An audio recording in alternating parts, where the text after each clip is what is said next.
வணக்கம் நண்பர்களே. என்னுடைய பட்டையை தீட்டு யூடியூப் சேனல் மூலமாக பெண் கவிஞர்களின் நவீன கவிதைகள் குறித்து நான் உங்களோட பேச போகிறேன். இதில் பெண் கவிஞர்களோட கவிதைகள் மட்டும்தான் இடம்பெறும், அதுவும் நவீன கவிதைகள் மட்டும். இன்னையிலிருந்து அதை நம்ம ஆரம்பிக்க போகிறோம். நீங்கள் உங்களுடைய கருத்துக்களை தெரிவிக்கிறதுக்கு உங்களை அன்புடன் வரவேற்கிறேன். முதல்ல நவீன கவிதை குறித்த சில தகவல்களை நான் உங்களுக்கு பரிமாறிக்கணும்னு நினைக்கிறேன். சாதாரண நடைமுறைகளை கவிதையின் கருப்பொருளாக்குவதே நவீன கவிதையின் ஆதாரம். இசை ஒழுங்கோ எதுகையோ மோனையோ எதுவுமற்று ஆழமாக பொருள் செறிவுடன் கலை நுணுக்கம் கொண்டு ஆக்கப்படுவன நவீன கவிதைகள். தனி மனித ஆளுமைகள், இருப்புகள், பொதுமனம் சார்ந்த உளவியல் மற்றும் கலாச்சார பிரச்சனைகளை அடையாளம் கண்டு முன்மொழியப்படுவதே நவீன கவிதை. நிலப்பிரபுத்துவ முறையிலிருந்து இந்திய சமூகம் தீவிர மாற்றத்துக்கு உள்ளாகி இருந்த காலகட்டத்தில், கிராமங்கள் நகரமயமாகும் சூழலுக்கு தள்ளப்பட்ட காலகட்டத்தில், சாதாரண மனித வாழ்வியல் இயங்குநிலைக்கேற்ப மரபுகளை உடைத்து இலக்கிய மொழியும் தன் இறுக்கத்தை தளர்த்தி மரபாக கைக்கொள்ளப்பட்ட செய்யுள், அடைமொழி, அலங்காரங்களிலிருந்து விலகி மனித வாழ்வின் நடைமுறைகளோடு ஒன்றி வழக்கத்தில் உள்ள பேச்சு மொழியின் அவசியத்தை இலக்கிய மொழியாக்கும் முயற்சியில் தோன்றியதே நவீன கவிதை. ஆரம்பத்தில் மரபு வழி நின்று நெகிழ்ச்சியற்ற செறிவான கவிதைகளை ஆசிரியப்பா, வெண்பா, விருத்தப்பா கொண்டு வடிவமைத்த பாரதி, ஆங்கில வழி கல்வி, வடநாட்டு யாத்திரை, பத்திரிகை தொழில் போன்றவற்றின் நகர்தலால் நிகழ்கால இயக்கத்திற்கு தகுந்தாற்போல் சாதாரண வாசகனுக்கும் தன் கவிதை போய்ச் சேர வேண்டும் என்னும் நோக்கில் யாப்பிலிருந்து விடுபட்டு எளிய பதம், எளிய நடை, எளிதில் அறிந்து கொள்ளக்கூடிய சந்தம் என்பனவற்றின் அடிப்படையில் உரைநடையில் அமைந்த கவிதைகளை சாத்தியமாக்குகிறான். பாரதியின் காட்சிகளும் மேற்கத்திய கவி வால்ட் விட்மனின் வசன கவிதைகளும் ஏற்படுத்திய பாதிப்பில் 1934 புதுக்கவிதைகளை எழுதத் தொடங்கிய பிச்சமூர்த்தி வடிவ ரீதியான சோதனைகளை தமிழ் கவிதைகளில் நிகழ்த்தினார். 1959 சு. செல்லப்பாவால் தொடங்கப்பட்ட எழுத்து பத்திரிகை தருமு சிவராம் என்ற பிரமிழ், சி. மணி, பசுவையா என்ற சுந்தர ராமசாமி, நகுலன், வைத்தீஸ்வரன் முதலான வீரியமிக்க நவீன கவிஞர்களை அறிமுகம் செய்தது. அதன்பின் ஆத்மனாம், சுகுமாரன், கலாப்ரியா, கல்யாண்ஜி, தேவதேவன், தேவதச்சன், ஞானக்கூத்தன் போன்றோரின் கவிதைகள் நவீன கவியுலகிற்கு புது வீச்சு தந்தன. பாரதி உள்ளிட்டோரின் வசன நடையிலிருந்து மாறுபட்டு பொருள் செறிவுடன் சொல் சிதறல்கள் இன்றி உணர்வு நிலைக்கு ஏற்ப எண்ணத்தை பிரதிபலிக்கும் யாப்புடைத்த கவிதைகளாக நவீன கவிதைகள் கால மாறுதல்களை கடந்து நிலைபெறத் தொடங்கின. நவீன கவிதைகளில் கவிஞன் வெளிப்படுவதில்லை. நவீன கவிதைகளை எந்த காலகட்டத்திலும் பிரச்சார நோக்கோடு எந்த கவிஞனும் பயன்படுத்தியதும் இல்லை. அதன் அணுகுமுறை வாசகனோடு நேரடியாக உரையாடுவது. கவிஞனின் மனநிலைக்கு வாசகனை ஈர்த்தல் அல்லது வாசிப்பு அனுபவத்தால் கவிதையின் மூலம் வேறொரு அனுபவத்துக்குள் வாசகனை புகுத்தல் என்கிற வெளிப்பாட்டு முறைமை கொண்டே நவீன கவிதை தன்னை முன்னிலைப்படுத்துகிறது. நவீன கவிதையில் வாசகனுக்கும் கவிஞனுக்கும் இடையே கவிஞன் ஒரு கருவியாக மட்டுமே தென்படுகிறான். நுட்பமாக கவனித்தோமானால் ஒவ்வொரு 10 ஆண்டுக்கும் கவிதை உருமாறிக்கொண்டே வருகிறது. உருமாறுகிற நுட்பம், கவித்துவம் தென்படும் இடம் இவை ஏதுமற்று வெறும் சொல் கூட்டமாக நம்மை மயங்க வைக்கும் அல்லது விலகல் தன்மை என்பதாகவே நவீன கவிதை தன்னை உருமாற்றுகிறது அல்லது உருமாற்றப்படுகிறது. தன் இயங்குதளத்திலிருந்து வேறொரு இயங்குதளத்திற்கு வெவ்வேறு மனநிலைக்கு தகுந்தவாறு தன்னை தகவமைக்கும் போதுதான் கவிதை முழுமையடைகிறது.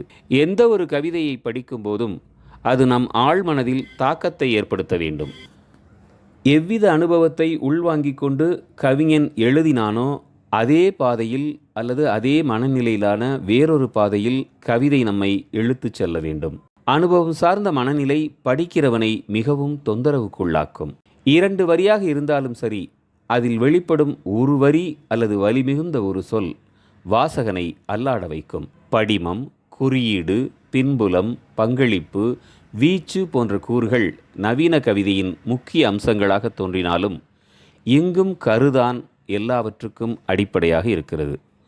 விட்டேத்தியான மனநிலையில் எழுதப்பட்டதாயினும் குதூகல மனநிலையில் எழுதப்பட்டதாயினும் கவிதையின் உள்ளடக்கம்தான் ஒரு கவிஞனை தொடர் வாசிப்புக்கு உள்படுத்துவதை சாத்தியமாக்குகிறது.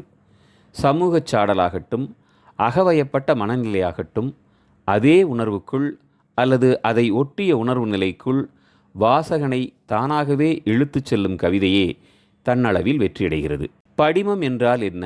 கவிழ்ந்த கோப்பை என்று ஒரு கவிதையில் வருவதாக வைத்துக்கொள்வோம்.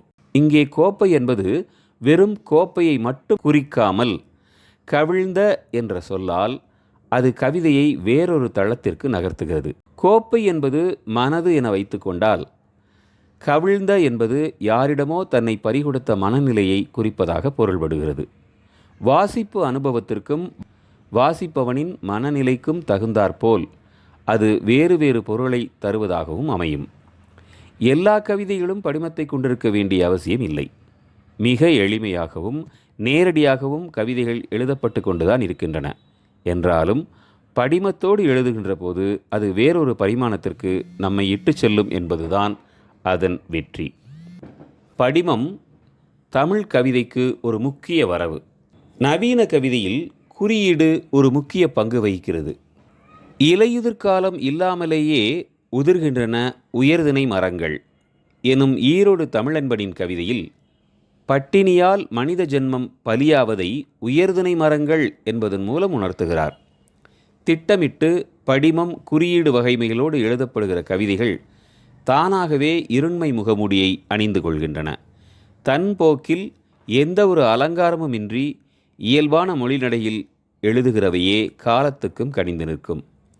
எங்கிருந்தோ வந்த சிட்டுக்குருவி சிதறி கிடக்கும் உணவுத்துகளை வாலாட்டி கொண்டே வாயில் கவ்விச் செல்வதைப் போல கவிதை கணம் நிகழ வேண்டுமெனவே ஒவ்வொரு கவிஞனும் மெனக்கடக்கூடும்.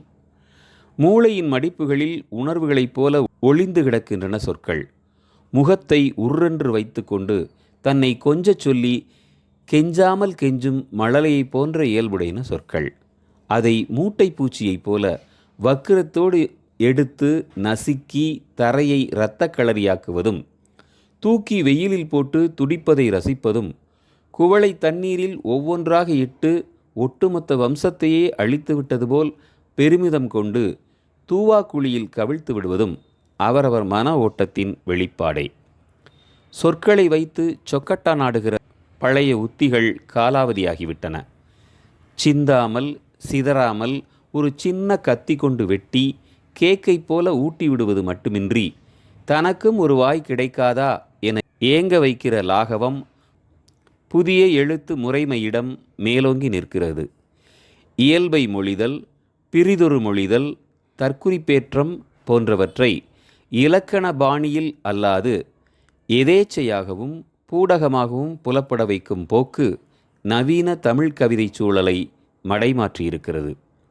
நிதானிப்புகள், அவதானிப்புகள், கொண்டாட்டங்கள், திண்டாட்டங்கள், திணறல்கள், கதறல்கள் அனைத்தையும் சொல்லால் சுண்டி இழுக்கும் சூட்சுமம் கைவரப்பெற்றதாக, ஒரேயொரு ஊசி குத்தி உப்பிய பலூனை வெடிக்க வைப்பதாக உருமாற்றம் கொண்டுள்ளன நவீன கவிதைகள்.